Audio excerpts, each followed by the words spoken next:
Record. All right, so hi everyone and welcome to this short video that we are just making in preparation of our upcoming MBA class on negotiations and relationship management. So I'm super thrilled to have a guest with us today. But before we get into that, I just want to note that this is purely for educational purposes. Nothing that we say or do in this video is meant to be any sort of advice, legal or otherwise. This is just a learning environment where we're having a conversation. So I'm super thrilled to be here with Melanie Ronan. Melanie is a shareholder and also a member of the Diversity and Inclusion Committee with Kiesel, Young and Logan. Melanie has extensive credentials as well as experience with employment litigation as well as many other matters in that whole sphere of things. And what makes Melanie's approach so admirable is the fact that she is wanting to find common sense strategies for conflict management and conflict resolution, so that if at all possible, we can solve these things before we escalate all the way up to litigation. So Melanie, welcome. Thank you. I appreciate it. Well, glad to be here.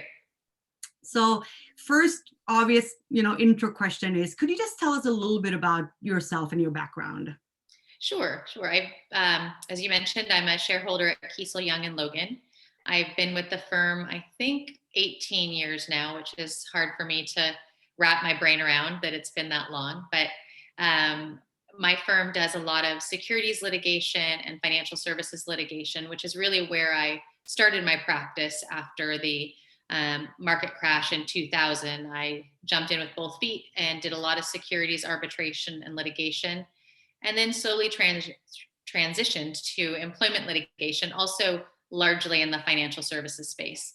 And that has expanded over the years into all sorts of different industries and practice areas. I still have a significant bit of work in the financial services space, which is where I really like to be and like that area. But employment laws and strategies apply across the board. So I also do work for manufacturing companies, tech companies, you name it. And if they've got employees, I'm happy to help them. So I've spent my entire legal career at Kiesel, Young and Logan, which is a bit unique. Our firm tends to gravitate to, we tend to attract people that are also looking to kind of plant some roots.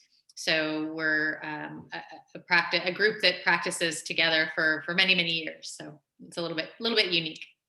That sounds wonderful. They must have a good culture. Maybe that will be our next conversation about how you develop a healthy culture, in a law practice, that's yes. known for other things like yes. craziness and burnout, right? yes, for sure. We love to chat about that too, but yeah, probably another day. Another day, awesome. So my question really for today is just, can you just tell us a little bit about the road that led you here? How did you end up landing on this niche of practice? Sure, I'd love to. It's a fun path for me. So as I mentioned, I started out doing securities litigation, and I guess I should back up a little bit. When I became a lawyer, I really had, like most people, I had no idea what practice area or where I expected my practice to go. I just wanted to come and be a lawyer. So my firm is largely a litigation firm. So I came to be a litigator. As I mentioned, I joined right after the market crash of 2000. So I jumped in and I became a securities litigator. Love litigating. It's really, I'm a competitor. I definitely like the idea of winning and losing. So litigation really seemed like the path for me. And I did it for, several years. And then, I transitioned and started doing employment work because that was a really fun, unique, kind of a nice change. It adds some emotional component to the work that you don't necessarily have in straight, financial services type litigation. So that was a great transition. As I delved deeper into that work and with the clients I was working with, I began to realize that litigation is obviously a really important part of our system. It's a part of how we try to, resolve conflict, but it's really an imperfect conflict resolution tool, and began to look at many cases and I could see that they could have gone a different way had some problems been handled maybe differently early on, and could see how many. And I'm not talking about the cases where you've got really, wrongful treatment. That those happen, and I'm not really here to talk about those where somebody's been discriminated against or harassed, but the cases where somebody felt undervalued or unheard, and how those cases escalated into litigation, and in my opinion, maybe not, they didn't need to. And could we find ways to help employers head off those problems and solve conflicts to either to keep employees happy and keep them in their seat, or to help them transition out in a way that kind of respects everybody and keeps everybody's dignity intact, and people can move on, because not every job is for everybody. So that happens. So I appreciate sharing your story. And so I'm picking up, right? So my background is behavioral sciences. So all about collaboration and healthy work environments. And so I appreciate your mindset shift that you're describing, which went from that win-lose competitiveness to more of a win-win. So I just have one small follow-up question because of my curiosity, is that, was that a defining moment for you when you just realized that you're shifting perspective, or sort of just a gradual process of just going through the experiences?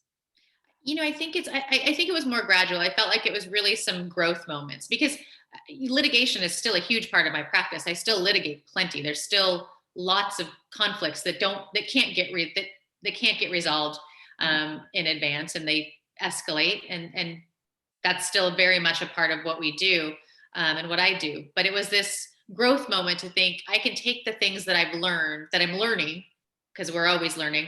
I can take those things that I'm learning in litigation and try to work backwards and apply it when I get calls for, employment advice and how to handle, something that's starting to percolate but hasn't yet blown up into a full-blown, battle.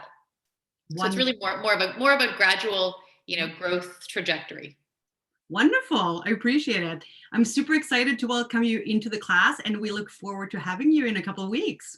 Likewise, I can't wait. It'll be fun. Talk to you soon. Bye. Okay, bye.